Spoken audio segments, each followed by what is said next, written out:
Welcome to the Blended Family Podcast. A big thank you to all of you who've been inboxing us on our previous episodes. And you guys called it. You've been on my comment section saying that it would be very wonderful to bring this specific guest. So I listened. And we have the very lovely Murugi Munyi joining us on set today. Hi, Murugi. How are you?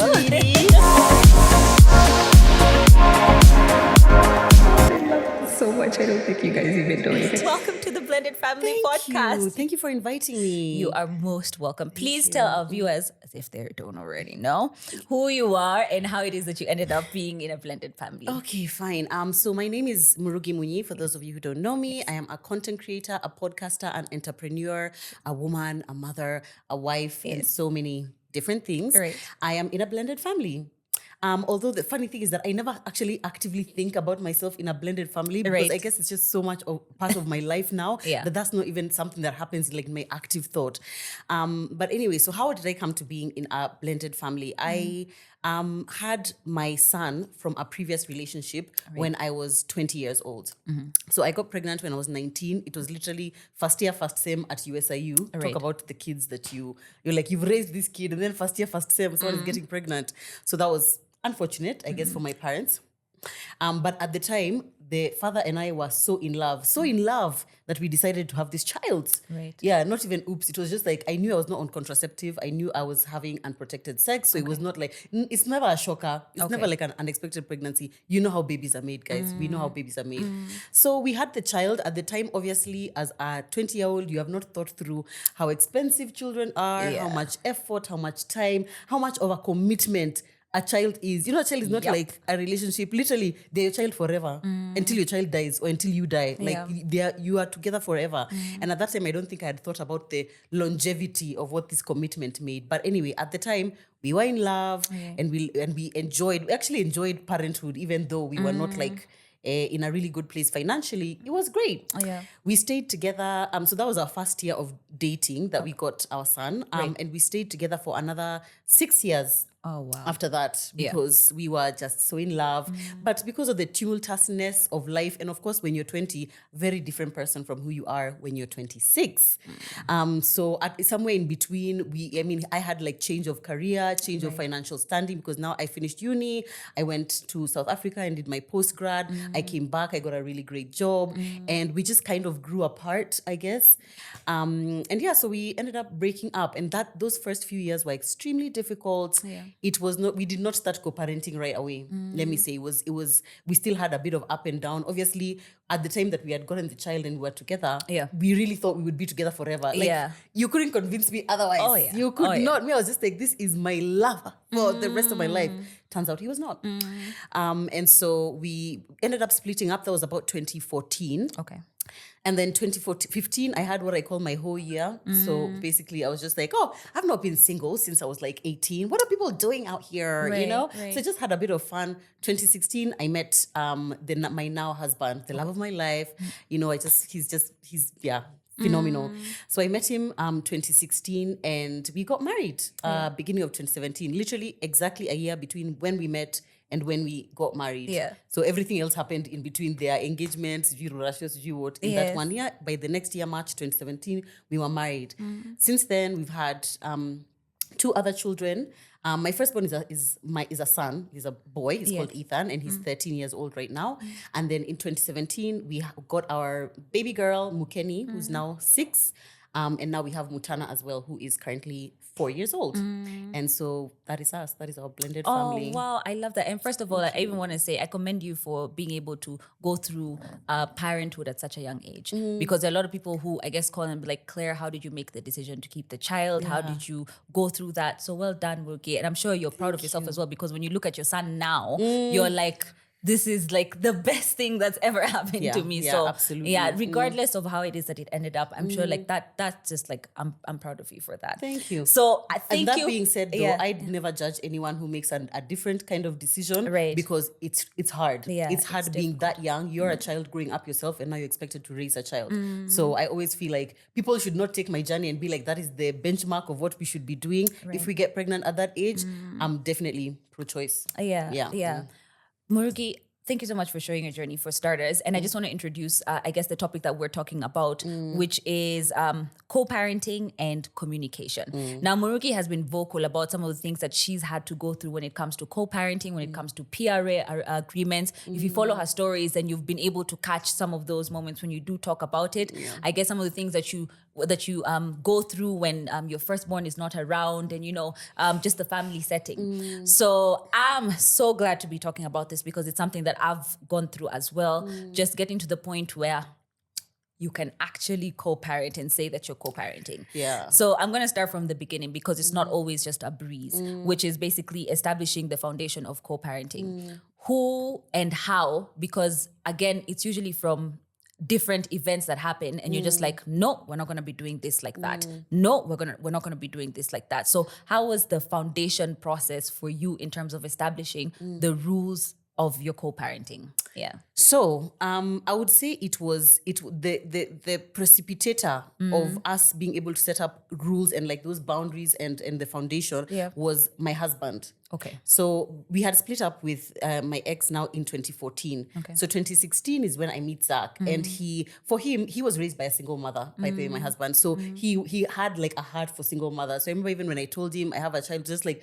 oh, okay, that's neither here nor there. That's great. It's like a bonus. I'm getting 1.5. Kind of thing. So he was really excited to walk that journey with me. But I remember when he proposed to me and he said that he's like, now we're gonna get married, and he had seen how I interact with my ex because by 2016 now we were kind of doing a bit of a back and forth, like him visits and sending some money, but it definitely wasn't structured. It was just kind of like, every so often when you get money you can send, or you're missing him, okay, so he can come this weekend. It wasn't really structured.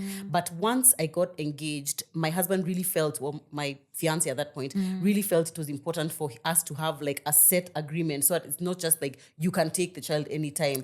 We're a family now, so there needs to be like a system. And if he is part of the child's life, now I'm here as well. So if I'm paying school fees, are you also paying school fees? How does that look like? You can't now also just be here, you're just fathering, but you're not fathering in these other very important ways, because financially that's also part of fatherhood, or parenting in general. So it's my husband who said, I think we should see a lawyer and see what this process would look like. So we consulted a lawyer, and of course he gave us all the information that we needed. At that time, actually, we had thought we didn't even know that much about the law, but we're asking him, okay, so now that I'm getting married, my husband also have legal rights over the child? Can we adopt him? Of course, we were like, no, you have to live with the child 3 years. I was like, but we love each other. There's so many things that you learn now once you consult the lawyer. And so so we just had a back and forth. So at that point now, our lawyer got in touch with my ex and now wrote the email, said, we've drafted this, please look through it. We had months of back and forth, months of negotiation of like, me said it should be this amount a month. He, there was a rebuttal and but it wasn't grueling, let me say. It wasn't difficult, because I feel like for me at that point it was just like, I want him to be in my son's life because he is an amazing father. He's a really great guy. It's just that it just didn't work out between us. But he loved his sons. He loves his son so much. And I was just like, it would be so unfair and actually illegal. I know many people don't know that it's illegal for you to just like take somebody out of someone's life. Like, I mean, it is illegal. He has as much right over his child as you do, So I was like, I don't want to be in that kind of an environment. Also, I didn't want my marriage to start in an acrimonious way. Now we are fighting. Now there's this new guy. Now we are having, I didn't want that karma over me. So, we had the back and forth. I think it took us maybe like 5-6 months. Okay. Because some of the things were just like things like choosing schooling, like who chooses the school. What if there are different financial capacities? Because if I tell you I've taken my child to a 150K school and you're expected to pay 75, what if you don't have 75? It's like there were so many modalities and like small intricacies. But after that, we signed the document. And since then it has worked perfectly. We literally we both adhere to it.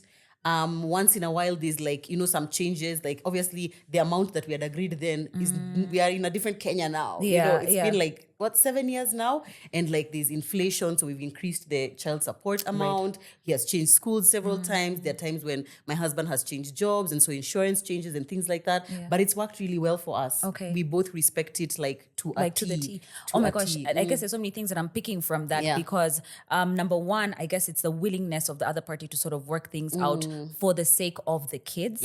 And then two, the agreement that you're talking about is the PRA, which is the parental responsibility agreement.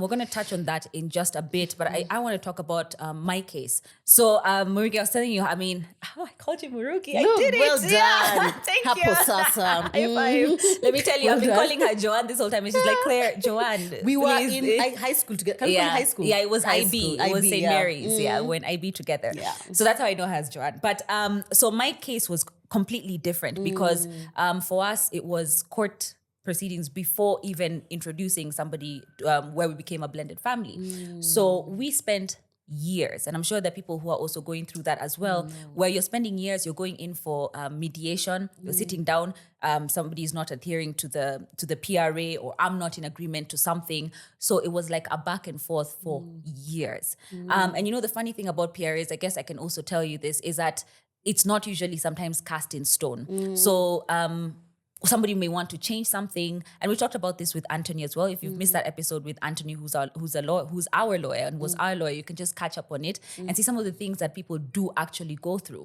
Now, in the case where co-parenting is, I guess, existing, that's when you've introduced your new partner. There are cases where it changes everything. So we had the arrangement before my partner was introduced. When the partner comes into play, then it changes the whole ball game completely, because he wants to add different things and I want to remove certain things, right? The PRA, I guess for us, was structured in school fees, what's going to be shared. And I guess I'm saying this because there's certain people who've asked, what does a PRA look like and what should I include in my PRA? So ours included the school fees. It included, we didn't do, what is it called? Child support. Child support. We didn't do child support. It's just that we did custody, which is how much time you have with the children and how much time I have with the children. And then we also covered medical and I said school fees, yeah? School fees, medical, and and custody. And that was just about it. Okay. And then there was a certain clause which we will talk about. And I think we have talked about it also in our previous episode, which was the introduction of new partners. Oh, right. Yeah. Which was added now way later when somebody else came into play. So I guess what does your PRA sort of like look like and feel? And what are the things that you should include? Yeah. Okay. So that's so interesting. I love hearing now such stories from someone else's perspective. Because for me, until my husband proposed, I had never even thought about doing a PRA. And maybe that's just because we were both pretty relatively civil in the way that we were, you know, going about things. And maybe it's because some time had passed. Okay. I feel like it was like a full year of us healing from the fact that our relationship had broken down before we even started the conversation about co-parenting and what happens, you know, kind of thing. So even by the time now my husband was like, let's put this in on paper, some part of me was just like, oh, is it really necessary? Yeah. Oh, but it is necessary when you introduce new partners for sure. So but I'm so sorry that you had to go through that. No, it's okay. Lord. It's okay. And I like the fact that you said the healing and time, because I feel like that usually plays such a big role when it comes to what it is that you put together in that period. And if you do, because you also mentioned the fact that your ex is a good father. So there are cases where you question, if this person treated me this way, how will they be with the kids? And then there's also a scenario where you've seen how bad they are with the child, but they're fighting for custody, you know, with to be able to spend time with the child. So you're there, you're debating, like you said, he has just as much a right, right? So what happens in that scenario? But we'll jump into that. First, tell us what your PRA I feel so looks bad like. for in that situation. I know. And all just to say, by the way, can we choose very carefully who we choose to have children But with? can you know, Joanne? Can you, Murugi? There you go, it's fine. If she says Joanne, just know it's me. I'm the Joanne. Like, can you actually, because you see how you're saying, like you're in love with and this you were person. 20, so you didn't know. Exactly. And you didn't know how this person would change, how they end up acting and treating your children. So you can't really know. Are there red flags? Yes, they are.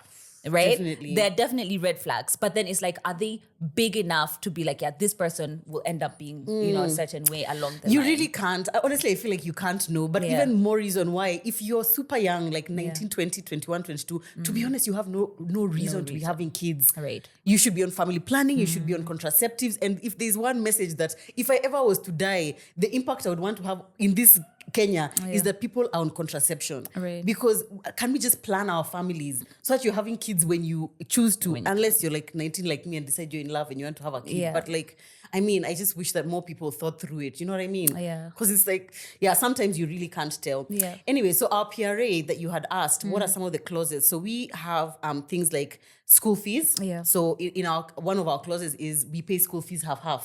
So us, we pay half, he pays half. Right. And so for me, it's like my husband who pays. So it's like, so but it's just like on my end, this half of the school fees will be paid. On Right. your end, half of the school fees will be paid.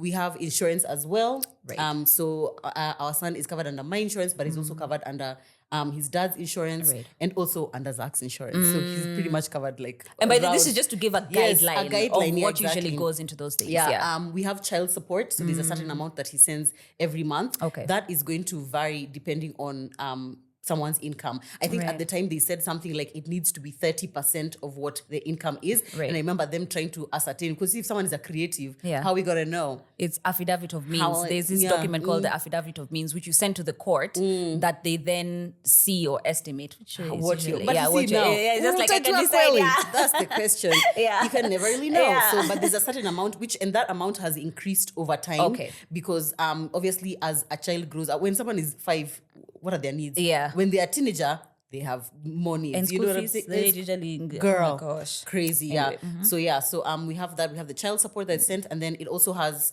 the custody agreement, which in ours I'm the primary custodian. Okay.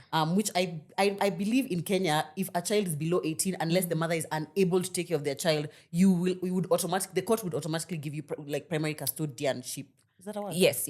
Custody. Unless the guy proves otherwise, like you're not unless he fit, proves exactly, you're or not like fit mentally mother, or whatever. yeah, So yeah. it has that, but it does have visitation rights or like time that he can spend at his dad's house. So during the school term, it's every other weekend. Right. He goes to his dad's house. On the holidays, we split the holidays down the middle. So Okay. I get half, you get half. Yeah. If I get Christmas, you get New Year's. I get Easter this year, you get Easter next year, something like that. Yeah, very similar. I think those are the most important things that we have on there. Also, we have like things such as, and this was most important to my husband, is there are certain pickup points and drop-off points. So it's like, you cannot enter my house. I cannot enter your house. Who can drop him or who can pick him up? Or if I drop him, you need to be the one who brings him back. Things like that. So that we're incurring equal transportation costs to small things. And a lot of this, by the way, we were guided by our lawyer. Yes. Because even me at that point, I was like, now what are people putting in this Yeah, document? thing, yeah. No, what are we now saying? But now clearly I was like, and these isn't are it so also many after things. going through it? Because I've had instances where we had to put like the drop-offs and pickups because one parent picks and then they're not answering their phone calls and you don't know how the kid is getting home. It's like, okay, do we come for them or do we pick up? So some of these things you get to experience along the way, which will be like, I want to add that. That is the thing. Yeah. And I feel like my situation has been made easier just by the fact that he's a sensible guy. Yeah. And I'm a sensible person. Yeah. And some things, it's just kind of like, I mean, this week, let's say, actually he's going to his dad's place today. And usually the agreement is that he should be picked from my house. Okay. But because where Ethan's school is closer to his office, I've gotten the transport guy who usually brings him home to just bring him directly there. And you see, that's just something he would just be like, oh, by the way, is it easier? Can he just be brought to my place? And it's like, you can just quickly make an agreement. Yeah. But I recognize that there's so many people who are not in that kind of situation. Setup, Because there's some people who is just like literally any tiny thing you change and it's like, I'm going to take you to court. And it's always being threatened Threatened with that I'll court. be taken Let's to court. see what the courts decide. Oh my gosh. Oh, you are preaching to the choir. All right, now some of the things, I guess you had it easier when it comes to communicating some of the things that you want to put into the PRA. But then I still want you to speak on navigating the different communication styles because you see, for us, it reached a point because of the fact that it was difficult. Communicating was difficult, especially after a new partner came into the picture. That always becomes difficult. It becomes no different. matter how healed you are or how over it you are. It's different. Suddenly. It just changes Kwanza everything. me, the person he got with is the person who throughout our relationship he was saying, don't worry about her. She's just my friend. Gosh, John. Yeah, as we speak, they're now married with 2 additional children. Do you know the strength that is? Because you honestly, one thing that I usually pray is that that bonus parent ends up loving my children. Child, yes. Because at the end of the day, no matter how much pain you feel, your child is still gonna go to that That's the house. thing, you know, it's still gonna go to exactly. that house. So it's just like you just pray. You're just like, oh Lord, please just watch over them when they're there. You know. But anyway, Joanne, you've just said that he told you not to worry about this specific lady and then ended up moving on with her. How was that like for you? Because I feel like was it before you moved on or was it after you moved on? So it was way before. Oh, wow. Because let's say we had broken up September 2014. Okay. December 2014, he was with this babe. Yeah, they don't worry about her. So if you're saying don't worry about someone, as a woman, your instincts are telling you, hapa kuna kitu, kulikuwa na kitu. Yeah. So he moved on that December 2014. But funny enough, I didn't feel that horribly about it, simply because I was the one who had ended the relationship. Okay. He had wanted the relationship to continue, but I just felt like I had outgrown him. I felt like I had outgrown the relationship. I just didn't feel like we were headed in the same direction. So I felt bad, but it wasn't like heartbreaking at that time. It's almost just because I was just like, okay, I mean, at that time we hadn't even started the co-parenting properly. In fact, I just found out through Instagram. Okay. Just like, oh, okay, wow. So they're together. Wow, fantastic. That's great. So happy for you.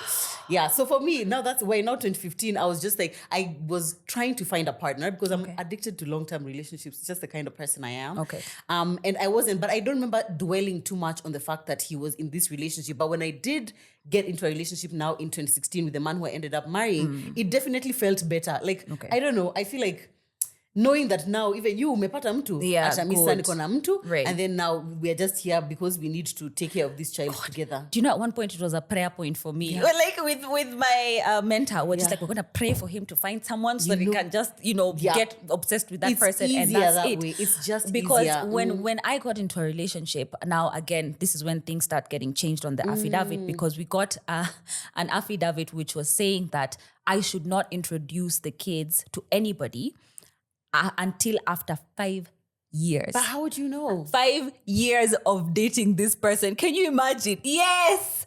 And we were just like, what? So you can't, so it's like you can't get married, or you can't. I cannot introduce the kids until I've dated this person for 5 years. But then you fought back. Of course. I mean, it's not going to be adopted so what by did the it court. end up being? It ended up being, deal with it. My best interest is for the children, and I will do things how I do them.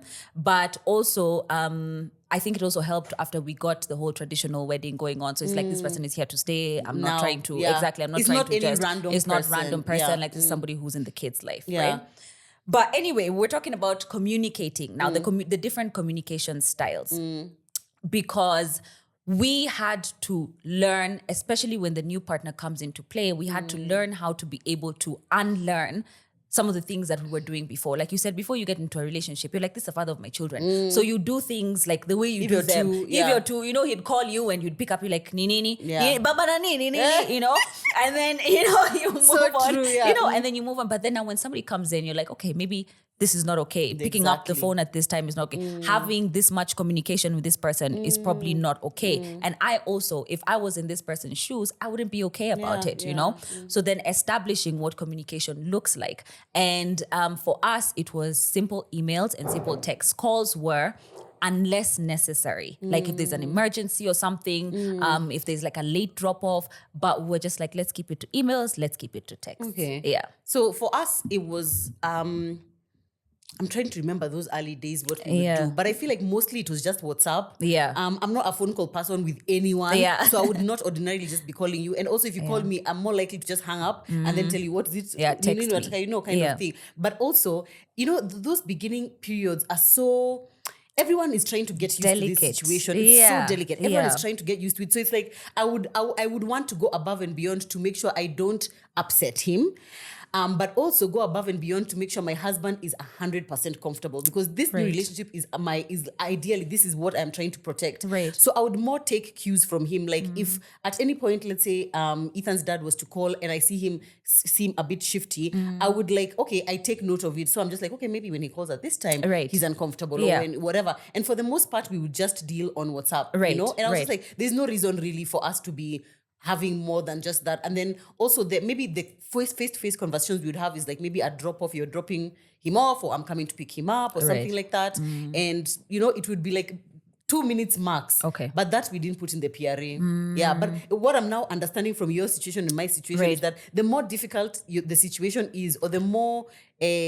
the more acrimonious or complicated the situation is, the more clauses you need in the PRA. Oh, yeah. Because ours, I feel like it was just pretty whatever. Everything else that came up was just smooth. more like, let's adjust this way, adjust this way kind of thing. I'll never forget the first time his now current partner dropped Ethan off. Okay. And so when I opened the gate, I wasn't prepared to see her. You see, it's like I knew she existed, and Right. sometimes we would talk even like on the phone, like when Ethan calls and it's like, oh, my ex, Party chick. my mom is here. And the first time even I heard him saying, oh, my other mom, I was like, It's happening. It's you know? happening.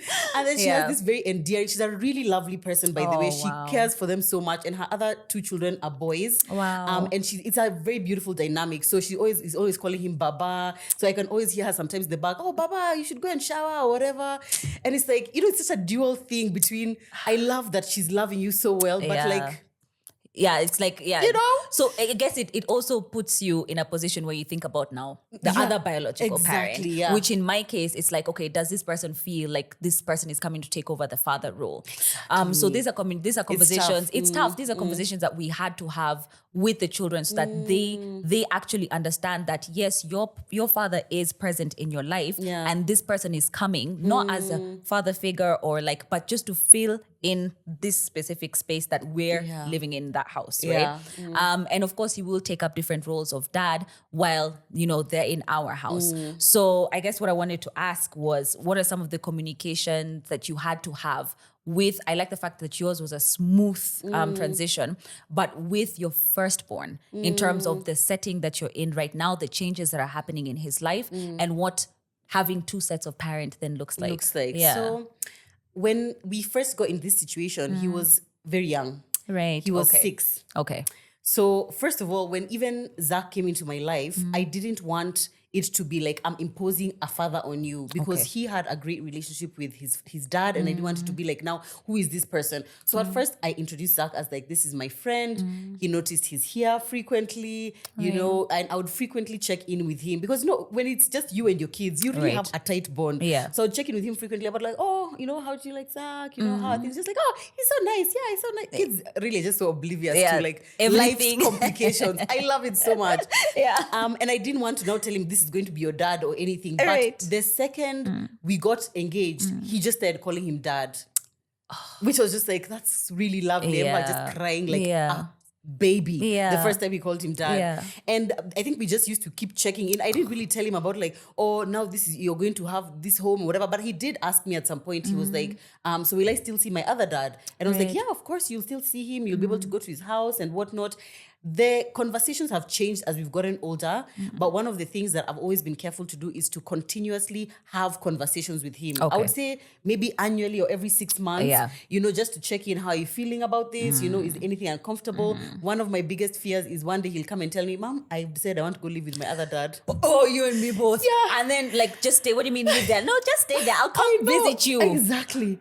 And I you know wouldn't what be able makes to me take even it. more scared is that in our home, we have 2 daughters. Yeah. In their home, that other home, they have 2 sons. So it's like they're this gang of 3 boys. Ours is just like, they're always disturbing me. Kenny and Mutana, they're always disturbing me. So I'm just like, girls, do you know what battle we're in? I know. You don't know what battle Love we're in. your brother. Can you love him? Don't disturb him. But we continuously have conversations. I remember when he joined primary school, there was a situation where he came home and he was just like, oh, Mom, today I was telling my class that I have 2 dads, and people said that's weird. Is it weird? And it's like in that context, obviously then he was still pretty immature, and so he didn't see how it was like strange. But interestingly enough, from that time to now, he's kind of grown to embrace it. It's like he's so proud of the fact that he's like, oh, I have this dad, but I also have this dad, and I have this mom. But he never says to me, I think once he maybe saw how I reacted when I said other mom. And so he never says to me other mom. He just calls her by her actual name, which I am about to change that because I'm the only mom in the streets. Okay. But he says, he's always frequently saying that. He's just like, oh, I get 2 sets of birthday gifts. I'll have a party here. May have so many grandparents. He's always so happy about those things. But I feel like the most important thing is, one, never to keep your child in the dark. Be very open with them about what's happening. If they ask any questions, answer them as truthfully as possible, but also in a context that makes sense for them. And also protecting their minds, their young minds. Young minds, exactly. It's not like, we're not talking about like the dirt you dish. Hey, Babako, no. Please. Just why does it sound hilarious? Babako, It just sounds disrespectful. And there's a lot of that happens, by the way, where, because there's a lady who was in the supermarket. I'll just jump back to what you're saying. Sorry for cutting you short. But she was, I guess, disciplining her child. And the first thing that came out of her mouth is, Sura kama babako. And I'm just just like, why? what's Like, wrong? why? What did this Na si child wewe ndo do? ulichagua baba I yake. know. So now, geez. Yeah, but that's so communication horrible. is extremely essential. important. I remember there was a time he also asked me, this must have been a couple of years ago. He's like, so you and my other dad used to be friends. Yeah. And then you stopped being friends. So you and this dad, you can also stop being friends. Oh, I was like, yeah. I see where you're coming from. I just told him, first of all, with your other dad, we weren't married. Now we are married. We're in this legal institution, which is recognized by God and the law. But no, well, now you see, in that I lied. Yeah. I just said, no, we are never gonna stop being friends. We are always gonna be friends. Because at that point, some of these things just catch you so off guard. You're just like, I don't even know how to say it. But one thing that gives me joy is when he's at our home, he'll call my husband dad and he'll call his other dad, my other dad. Okay. But I'm guessing when he's there, maybe he calls the that other same dad, thing. But you say, I don't know. Yeah, I'm but never you see, there. also, I also just wanted to commend the both of you because of creating that space and environment for both homes to be able to accommodate him and his emotions, because that really helps with the confidence of the child. Yeah. Just me hearing you say the fact that he's able to say, I've got two dads, it's because of the environment that you have been able to provide for him and the environment that the other house has been able to provide for him. And I just commend both of you for that, because like from a lot of experiences, I guess it's not the case. And when I say that, I'm not just speaking on my experience where I'm the biological parent. Sometimes the women are the bonus parents, where the guy comes in with a child, and in those cases it's a lot different. Yeah. Why is that? I wonder. Why is that? I've seen this more often than I should, where when it's a case of the step parent, the child has a problem. But if it's a case of the stepdad, they're totally okay. And I don't know if it's a thing about, us being the ones who give birth to the actual child, or I don't know, is it like an animal instinct thing? It's not always the case, because there are amazing step moms out there as well. And of course, there are also similar bad stepdads as well. But I don't know, it's more often or not, it's usually the case where stepmoms is usually a problem. I don't know why. Me, remember when I was praying to God for a husband, before I met my husband, I just said, God, please don't give me someone with kids. Right. I really did it. I think because I had just been on this other side, and I was just like, I know how difficult it would be for that person. And that managing emotions, I was like, I know me, I'm coming in with a child, but I don't want to marry someone who has a child. You know how easy it is to say that? It's just like, don't you then just commend your partners even more? Because like sometimes I look at him and I'm just like, oi, una pritianga. You know, and for you to be able to, I guess, go through that, which just helps me touch on, you had a very smooth transition. But when we talk about communication, not just communication with your child, but also communication with your co-parent, the biological parent that you're co-parenting with, how can you then be able to, like you've said, you watch his reaction when there's like a phone call. I just want to touch on some of the insecurities that come along with still dealing with an ex, because co-parenting is literally dealing with somebody who you had a life with. I've had cases where my friends would tell me, I just stay away from it. Like, I don't want to know what they're talking about, the decisions that they make. But I'm like, in the long run, how healthy is that? Should you be involved in some of the decisions that they're making for their child? Should your partner be involved in some of the decisions that you're making for your child, because now he's involved? And I guess just how you've been able to work around, navigate some of the insecurities. So I actually don't feel like I've ever had any insecurities dealing with him.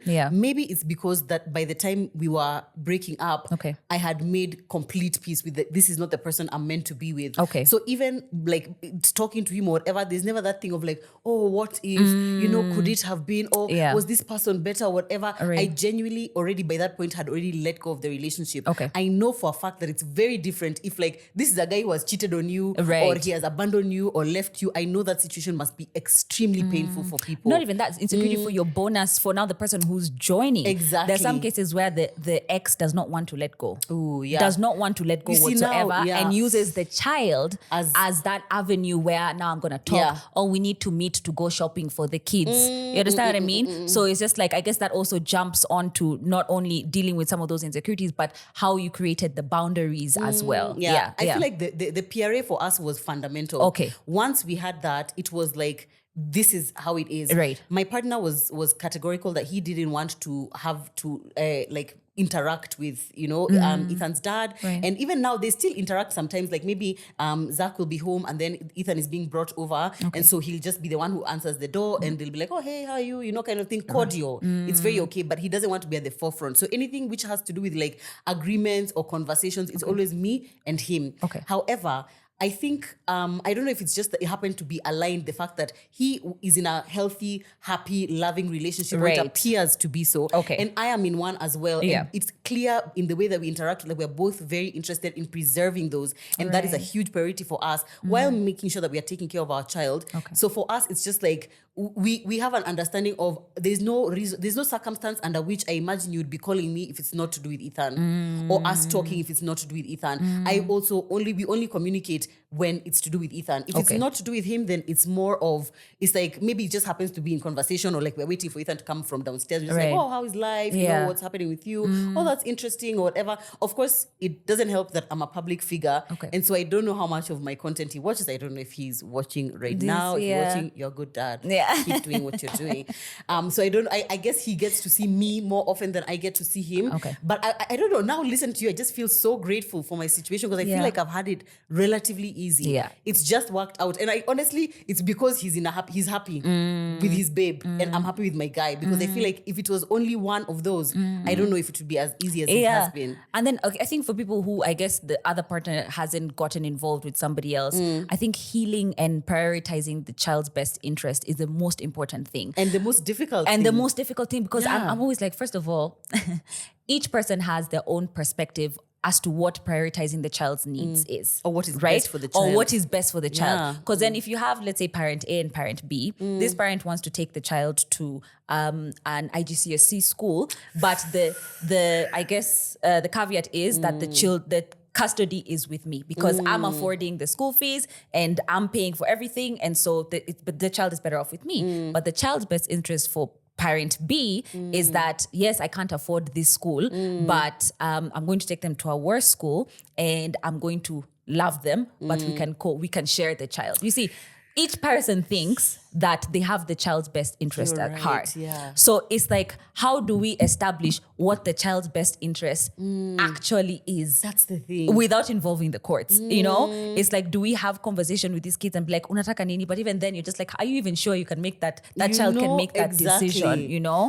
Some of those things are actually so difficult. And whenever someone DMs me about something like that, I'm always like, honestly, I don't even know what the answer is. Yeah. It maybe just requires you guys to sit down and someone has to compromise. Yeah. As women, I know we are always more willing to compromise sometimes. I was just like, I feel like I'm very interested in preserving the peace. Okay. I really value my peace. Yeah. But of course, if it's something which is intense, which is like, no, there's a difference between Kibera Primary and Brook House. Yeah. And we are going to now at some point, it's like, we really just need to kubaliana, But I like what you've brought up about also allowing your kids to have a say. Okay. So Ethan, when he was younger, like let me say younger than 10, we wouldn't really take that, his opinion, his preferences. We would listen to them. We would listen to his preferences, but not necessarily adopt them. Yeah. But now he's 13, so sometimes it'll be like last weekend he was supposed to go to his dad's house, but he was like, "Oh, mom, actually I don't want to go this weekend." And I know it was because like his sister's birthday was there and we were having family over, so he wanted to stay. Yeah. And now I feel like we've gotten to a good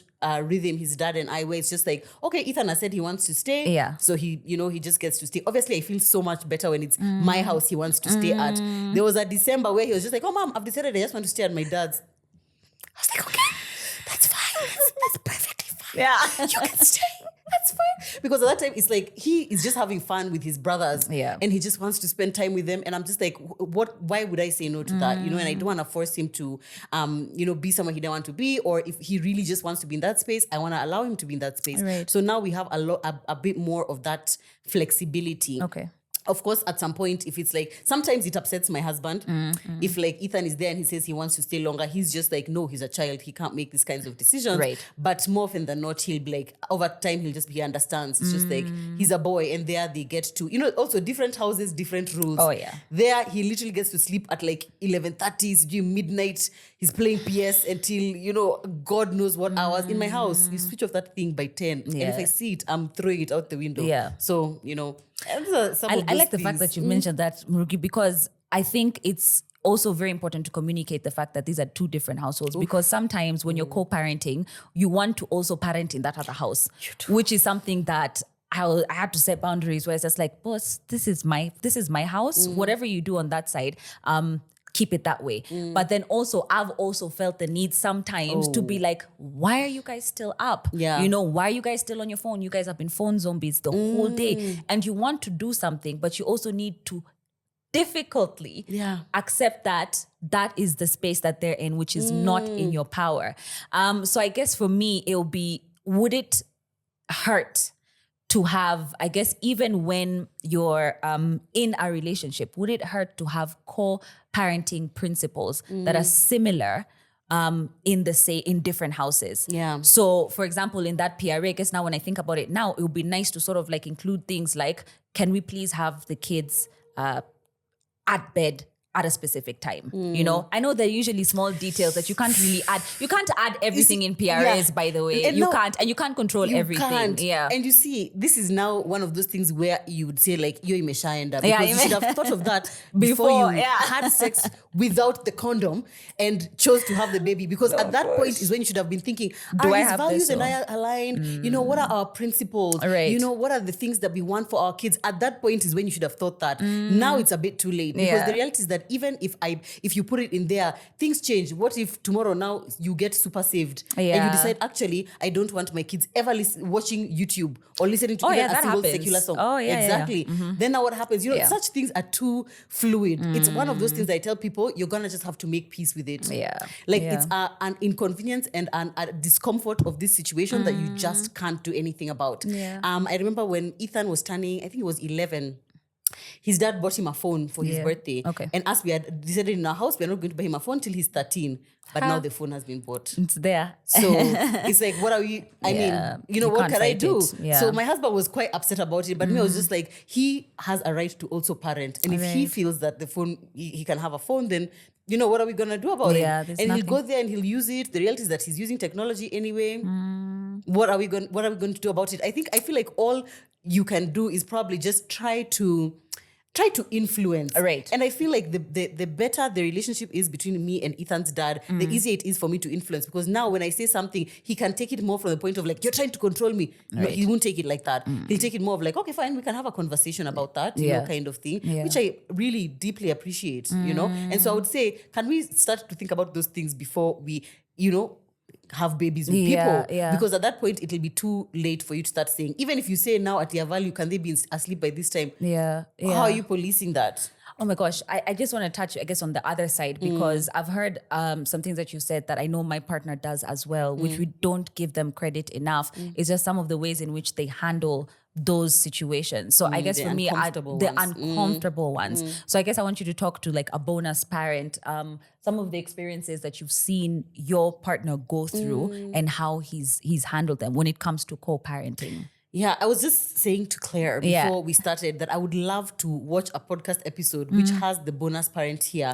Because I feel like from my husband's point of view, I only know what he tells me, but I don't really know like how he feels, how it makes him feel. And because he's a guy, it's like they obviously don't wear their hearts on their sleeve. Even the women who go through that as bonus parents. Oh, really? Yeah, exactly. I don't know if I've met many bonus parents. They're there. I know they're there, but I don't think I've interacted with that many. And I feel like he's been extremely gracious. From the beginning, he's the one who championed the PRA for us to do it. If I had not met him, I don't know if even right now I would have a PRA, because before that I didn't even think, let me consult a lawyer. Let me go to, you know, let's solidify this partnership or let's structure it or whatever. So I love the fact that he championed that whole process. He also is the one who's always on top of checking, but Ethan was here last weekend. Is he supposed to be going? Is he coming? You know, making sure that things are running well. So even though he doesn't interact with my ex, he is always making sure, like, has this happened? He was supposed to do this. Like, let's say he pays the school fees. He'll be like, he'll send me the message and be like, please send this to person X and let him know I've paid and I've spoken to the school and he can pay his half next month or something like that. So it's like things are operating well, even though there's not like they are not at the best friends kind of thing. In fact, I wonder if that kind of situation would be Ideal. I don't think so. Yeah. You also don't want them too close. Yeah. Like, just know that they exist and you can shake hands. Yes, once in a while. That's it. At school events, sometimes they'll meet, and we'll even sit together in one long row. Yeah. Actually, we hardly ever sit together, but sometimes it'll be like we just find ourselves all in the row. But sometimes it'll be like they're over there, Right. we're over here, kind of thing. And like they can get along. They're Okay. not best friends, but they can get along. But I really appreciate my partner. In fact, every time I think about how much grace he's extended me in these seasons, how much I can imagine it must be difficult for him to know that I constantly talk to this person who I once had constant unprotected sex with. Right. That can't be easy. That really can't be easy. So, I mean, I really applaud them. Yeah. And I really want to hear what it's like on their end because... Oh, as well. Yeah, because I really... Yeah. Why don't you have your partner come and be a guest on this show? If you see him soon, just tell him he should come and be a guest on this I'll tell him. show. If I see him, We would I love shall to hear tell what it's him like. what his perspective is in terms of the things that he had to I go want to through. know, like sometimes I would want to ask my partner, but like I don't ask because I just want to know, like, is there a kiwaru they feel? Right. Kind of thing. And sometimes kids can be so just like aloof. Brutal. They don't really think, yeah. So sometimes we'll be in the car and be like, oh, Dad, my other dad said, Yeah. that whatever. Oh, my other dad has this, whatever. He has, I don't know, and then sometimes just like, You may usually feel it. John, I don't know if you feel it because I'm usually like, oh gosh, she's talking about, they're talking about the other dad. And I look at him. But I also, same as you, so much grace is extended. And like for him, he's vocal about the way that he feels. So like if the kids made him feel a certain type of way, he'll be open about it. Like that thing that, my firstborn said, what does it mean? Should I be worried about it? How should I feel about it? Yeah. So I feel like open communication with your current partner, the one that you're actually doing life with, is so important. And then also open communication with your children in a very safe and healthy manner and constant as well. And then I feel for those people who are about to start co-parenting, I feel like healing is such an important thing that you need to do because if is the most important thing, because if you're not healed, let me tell you, the bitterness, the anger, the decisions that you make during that period when now you're trying to navigate what co-parenting looks like, is just going to be completely off. Yeah. Does your ex now have a partner? I don't know. Siyuangi. And the thing You don't tell is, the kids to go take no, pictures because I don't. Me, I have sniper. I'm always like, when I'm messaging him, I'm like, oh, you're in the sitting room. Let's take a picture. I see what you're watching. They can say, I mean, that's so this is how they have good. chosen to decorate. Okay. Wow. Let me tell you, I think also my firstborn is an empath. Okay. And so unfortunately, because of, I think it has a lot to do with what she's gone through in terms of the separation and so she does a very big role, and which I feel like she shouldn't do, of protecting both of us, or protecting her. How old is she? She's 10, but she's so emotionally mature. It's insane. So she protects her father and she protects me. And I also don't put her in that situation where I'm just like, who are we? Who are you with yesterday? The thing is, I feel. I want to know. Like, you're to lunch. Oh, did you like lunch? You like it? Okay. I feel like, honestly, she tells me because I told her that the only way, which I feel like, the only way I can feel like I'm part of her life when she's in that side is if she tells me what goes on. So I want to know what you guys were up to, what you did, what you ate. I'll ask her if she's had dinner. I'll do video calls, but my daughter has this thing of putting the phone very, very close, right? So you won't necessarily see the rest of the environment. Which, Joanne, So tell her put the phone back. I'm not interested. I'm not interested. Hey. Well, I'm not interested whatsoever, because for me, I left because I want nothing to do with this person. Do you get what I mean? But now your kids are in that home. Don't you want to see what, and when they say, oh, I'm in bed, don't you want to see where is in bed? What does in bed look like? What does, you I'm in the see kitchen it when you're on making the a video sandwich? call. How is it? They put the video call there. Okay, but fine. I won't actively be like, I want to see. Do you get what I mean? Like, I want to see. So they'll put the video, the phone there. They'll make a sandwich when I'm on the call. They'll have breakfast. They'll put the, sandwich. And you do see. I mean, you do see. And you see, the thing is, for us, because of pickups and drop-offs, I do know where he's at, because that's also part of the PRA. Yeah. At no point can you move and not have me know where you've moved, because I need to know where my kids are at every single time. Yeah. So that's there. But I won't act.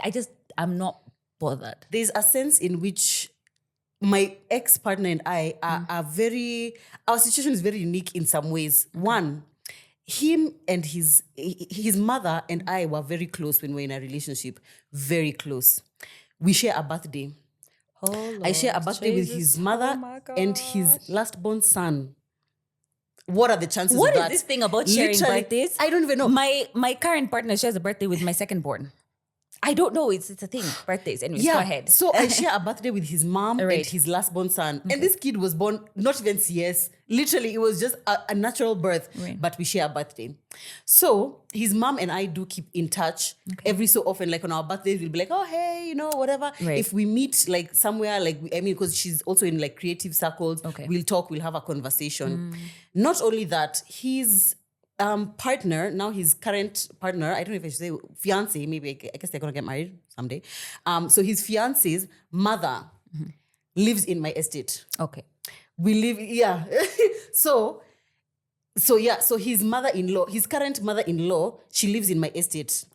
Wow. With his partner's siblings. Wow. So he comes frequently, even when, let's say, it's nothing to do with Ethan, he's frequently in our estate because they have come to visit her. Sometimes he'll come with his kids. Okay. Now, in some of those situations, his kids will be outside playing and they'll want to come and see Ethan because they know where our house is, so they'll come into my house. And now it's like I'm here with Ethan and his two brothers and my two daughters. And you can imagine what that situation looks like because I'm not about to chase out a 6-year-old and a 3-year-old from my house.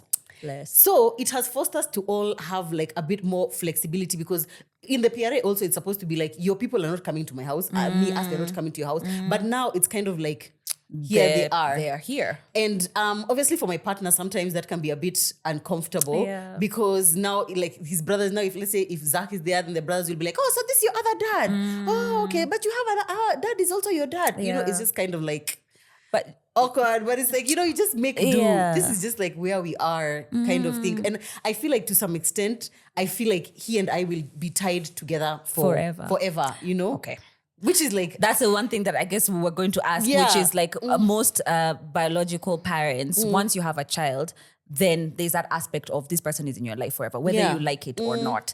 And how true is that? It's like 100% true. What question did you want us to ask? No, but us? him, he's like, does he have access to me forever? 24/7. Yeah, Okay, 24/7. fine. Yeah. And I feel like we'll be tied together forever, yes, or for as long as we are both interested in the child's life, but not necessarily access. However, isn't it in my best interest for him to always be able to share with me something to do with Ethan that is necessary? Because I feel like that concept of access, sometimes it's like, oh, if he ever decides he wants to get back together with you, you're willing to have a conversation. If, you know, he wants to sleep with you, you're willing to be like, oh, hey, you know, kind of like, no. I feel like that's definitely not what it is. Yeah. But I mean, access, communication, yes, but with boundaries. That's what I was saying. It's basically the strong boundaries. Clear boundaries. Very clear boundaries. Yeah. Don't you think so? Would you agree? 100%. I had to create the boundaries like way early in advance because, like I said, we had that communication problem where it's just like any time of the day, you can just be able to text me or call me. It was about the kids. Yeah. But then sometimes you can slip in a few, you know, how was your day? Exactly. And it's just like, what are we talking about here? Why do you care about my day? Why do you care about my day? Exactly. Yeah, so then just create those boundaries. Yeah. But then back to the space of what you have both been able to create. In my scenario, like I said, when you put the phone, because you're asking, do you ask these people, will show me, will show me? Like the kids are very open when it comes to their day, the things they've been, who they've met. And that's because of the space that my partner and I have been able to create for them. So then my partner will make them see that it's not uncomfortable for him to talk about their father. Okay, good. So then they will openly talk about it. But then their biological dad would say like comments like in the beginning, that's not your uncle, that's not your dad. You see, like that. So then they already close up and they're like, okay, clearly never mention we anything. cannot talk about this person, you know, in front of the father. So I guess, did you guys experience some of that where you had to learn, okay, we need to create this space where co-parenting is happening, so there's no way we're bad-mouthing these are the people. Yeah. I wouldn't say that we actively did it. Right. Like now, as I continue to reiterate, I was lucky. Okay. I was very lucky because my partner now, he's a kind of like very calm person. Okay. He's not the kind of person who would like jump or say anything negative about my ex. And he's the kind of person who's like, even if something happens which he's uncomfortable about, he would not bring it up there when the kids are there. Okay. Maybe he'll bring it up later when we're in bed or something like that, and then be like, oh, by the way, when this happened, this made me a bit uncomfortable, or, you know, I didn't know how I should respond to this kind of situation. Yeah. Ethan's dad as well, his biological father, also is the same kind of person. Okay. He's very... he's just sensible. He's sensible. He never says any negative word about like me or about my husband, or at least not something that Ethan has ever told me. Okay. In fact, every time he mentions, he's always just like, oh, we were talking about you. And we were saying that, they saw you on TV when I used to be in Hebrew. Oh, they saw you on yes, TV, yes. yeah. And Yeah. everybody was happy to see you kind of thing. So it's like, there's always been a kind of like gentle acceptance, let me say, of our Right. situations, which I guess is again predisposed off of our separation was not acrimonious. Okay. It was not, we were not screaming, fighting. No one was feeling like I've been done bad. It was just kind of Joanne, like, you are really blessed. yeah, I feel like I'm really. You're when I really see, blessed. Actually, some of the DMs I get really make me want to cry because sad. I imagine if the situation was that me and you, let's say we're in a relationship, and then now we've just broken up right now, and you expect me to co-parent tomorrow, It's and right now impossible. you're now living with the person who you cheated on me with. I mean, It's definitely going to be war. obviously it's going to be horrible, difficult. and I honestly, those are the women who I really applaud. Yeah. Those ones who have been in that situation, because I also myself don't know how much grace I would have been willing to extend if it was that this situation is that you broke up with me and I thought we were still together. Yeah. You're now with the person who we used to hang out like with when we were in a relationship, and Yeah. you said you were not even attracted to her. Yeah. Now yeah. here you are with your kids. Like Yeah. that would be a really difficult situation for me to be in. Let me tell you, the beautiful thing is that the both of you are able to prioritize the kids, your child, which I Yeah. feel is what people need to learn how to do. Oh, You- yeah. Even with the different aspects of prioritizing your child, seek help, get mediators, see how the courts handle such situations so Yeah. that you find the best decision that you can possibly come for the sake of the kids. My God, But yeah. well done on your journey of co-parenting, Joanne, and being so open about, I guess, just the things that you go through. I know there's an aspect of missing your child, which I That relate is to 100%. Because so hard. birthdays, like this weekend, we're having a birthday, but the kids are going to be at their dad's. So then, like, they're just going to miss the birthday of this side of the family. And that's just the way it is. And that's Yeah. how life is going to continue to be for them. I also feel like these are different elements are added when you have other children. Okay. So now I have Ethan, who is my son. Okay. And then I have these two daughters. Right. I've had many conversations of people saying, so, but now are you going to give your husband a son? Because, this is like you gave the other man a son, but this one you've only given him daughters. Are you going to give him a son? As if it's me who's just like, yeah. So God, this one I needed to be a boy. Yeah. There's conversations about that. There's like modalities in which there's a way that my husband has to handle Ethan in a more delicate way than he would with the girls. Right. Because there are certain things which with these other ones, it's like, actually, my husband has never beaten Ethan, has never, in fact, he hardly ever disciplines him. He usually We puts talked it on about me. that, by the way, Yeah. the disciplining Yeah, aspect. and it's challenging because it's something actually we're actively in therapy about. Yeah. Because it's I'm like, I glad get to where hear you're that. coming from, because it's like for you don't want to, especially now as a teenager, it's like you don't want it to be like, yeah, you're not even my real dad. There's Yeah. things which you just don't want to go through. The fact that Ethan is a boy and my girls are girls, there's obviously even a difference in the way they connect, Right. which sometimes as now the in-between parent, it's kind of like, would it be different if he was a girl? And then the Right. other ones were boys? Would it be like, there's just so many complexities. Yeah. Let me tell you, matters of the heart, matters of kids blended and the blended families. families are so delicate. Yeah. And I really feel like it's one of those situations which it's like you take every day as it comes. Yeah. And you both have to be willing to work at it and You put must. in the work. That is the with thing. How difficult it is. Yeah, it's Yeah. literally just a day to day. Today we'll deal with the situation that's for today. Kesho Okay. kama kuna kitu ingine, Yeah. you deal with that one. But as long as we are all on the same page as far as like you have something to protect your relationship, Yeah. I have something to protect. Yeah. We both love this child and we want him to be as well adjusted as possible, Right, you know? right. Then I guess, hakuna hatuwezi kosana. I Yeah. always come from that direction. Yeah. Hatuwezi kosana. Joanne, Murugi, we're always talking about how difficult it is. But I think Yeah. there's so much beauty that comes from blending as well. Just being able to see someone extend love outside of their biological children is amazing. And not only that, I must commend ourselves as well to see ourselves give that much grace. Because let me tell you, Murugi, being able to accept someone to love your child is no small thing. It's not. Being able to be like, okay, this is a person I've chosen and this person I'm going to trust them with this child of mine and building a family together is also not a small thing. It's really so not a so small well thing. done. Thank you. Both of Even you. you. Hey, are you? Hey, well done, kabisa. Yani, my God. I really thank God that God didn't give me some certain situations because me, I was like, I can. Yeah. Am I a bad mother? Am Let I? me tell you, Murugi, it's so difficult when you're not willing to work with each other. And I understand why, because sometimes it's just impossible, Yeah. especially based on the situation that you're in. I'm just going to leave it at that. All right, so this segment is called Movies and Blended. And what we do is we basically look at a specific scene that's in a movie and we talk about how it actually is in real life. Because in movies, it gives just a small snippet of a specific scenario. So in this specific scene, the movie is taken. In this specific scene, co-parenting is involved, where the biological father goes to the birthday party, which has been arranged by the ex-wife, who is now in a relationship and is in a relationship with a wealthier man, clearly.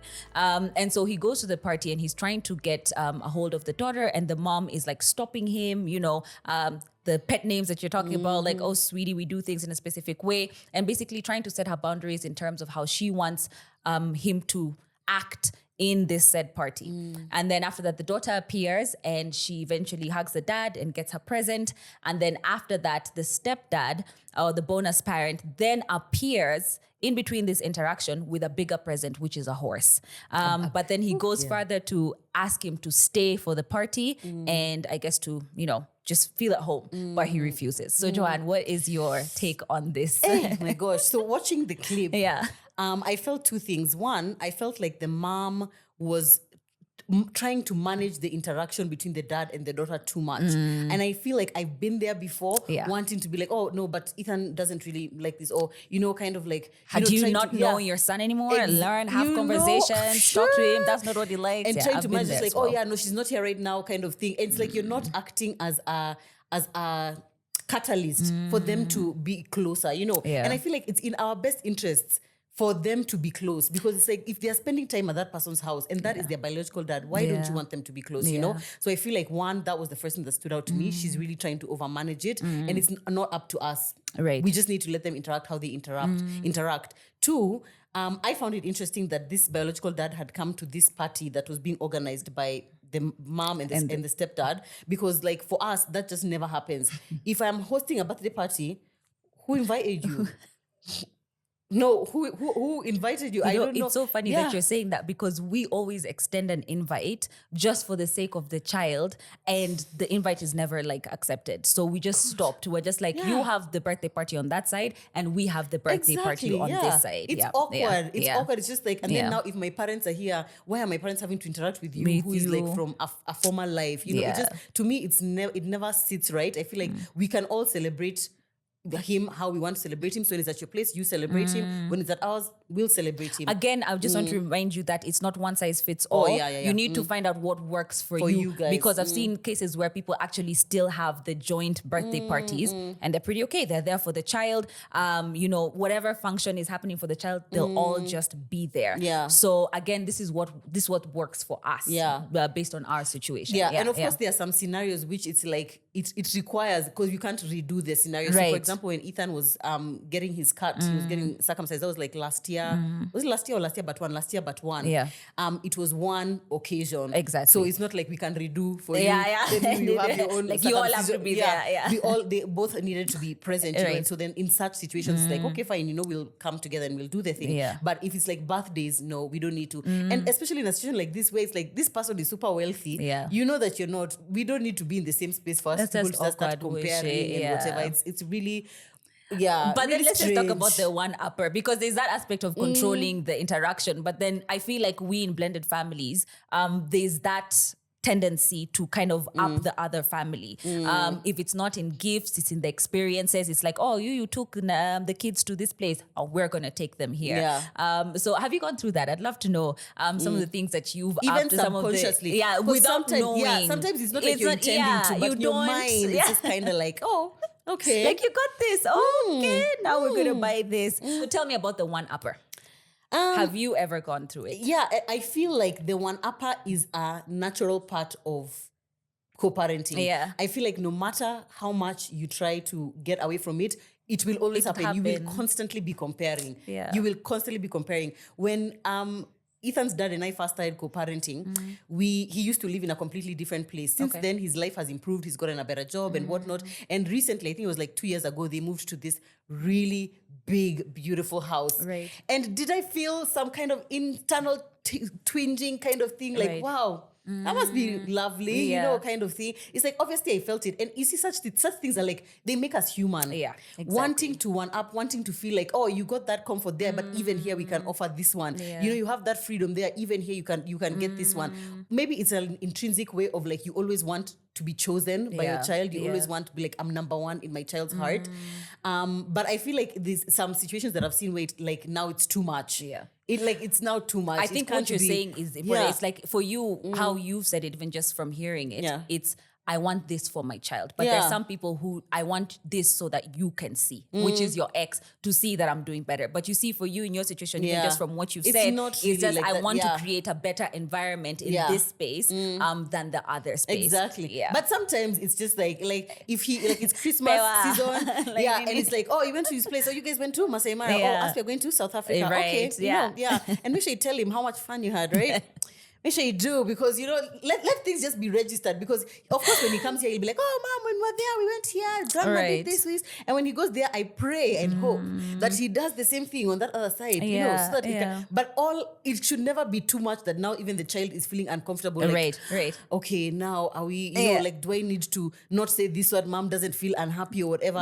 For me, I feel like it's just in the subtle things. And then also, you should not be going broke trying to prove to your ex how well you're doing. It cannot be. You see, like in this situation, if the stepdad was just rich, it's not like he bought the horse thinking, oh, I know he's going to now get a karaoke machine, so let me get a horse. He's just rich and he can afford a horse. Exactly. And this is what he could afford, and so that's it. So you just also now just have to make peace with this is where we are. I feel like also I pray that many people end up in situations where maybe your current man and your ex-man perhaps are of similar financial situations, or the new one is richer. Because if it's the other way around, then now it's like your son or your daughter is always like, you know, your dad at this house, there's a pool, and then even whatever, which by the way, in the house there is a pool now, and a basketball court, and I don't know what else. Man, you know how hard it is competing with that. But Aluta continua. We continue the journey. Yes. You know, one thing I love, Joanne, I just love your honesty right now, because you just being able to sit here and giving those experiences, it's exactly what we go through. We're human beings. The worst thing you can do is lie to yourself about how it is that you feel. And being able to recognize that, I did feel some type of way about this specific scenario, and working through that and being like, why did I feel like that? Maybe I should work harder. Maybe I shouldn't feel bad. Maybe I should be happy. Maybe exactly. It would help.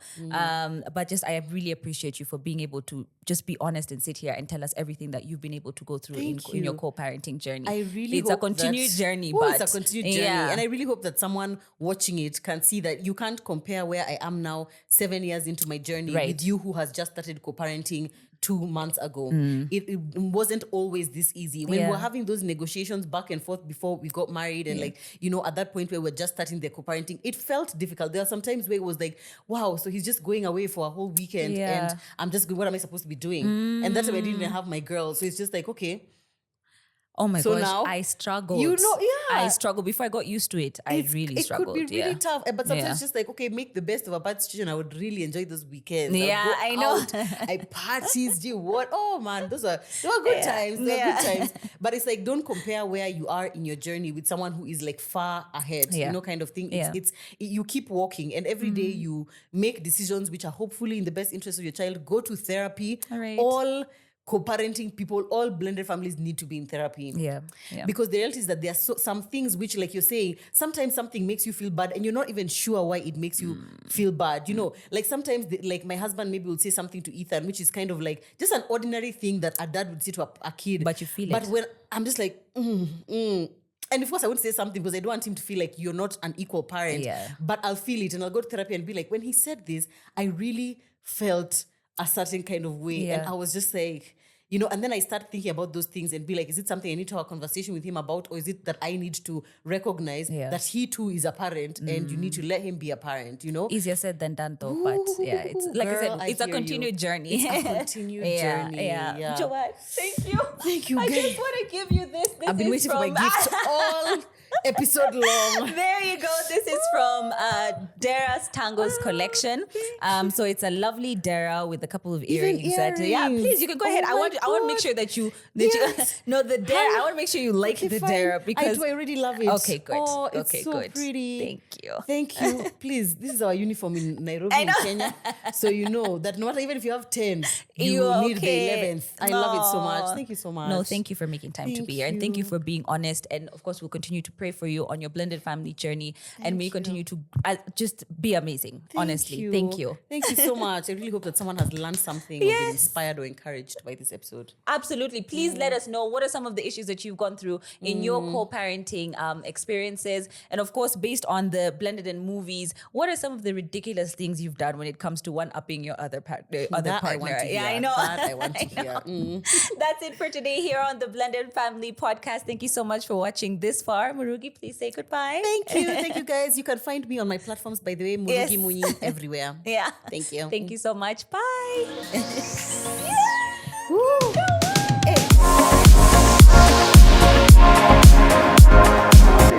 So much. I don't think you guys even know it.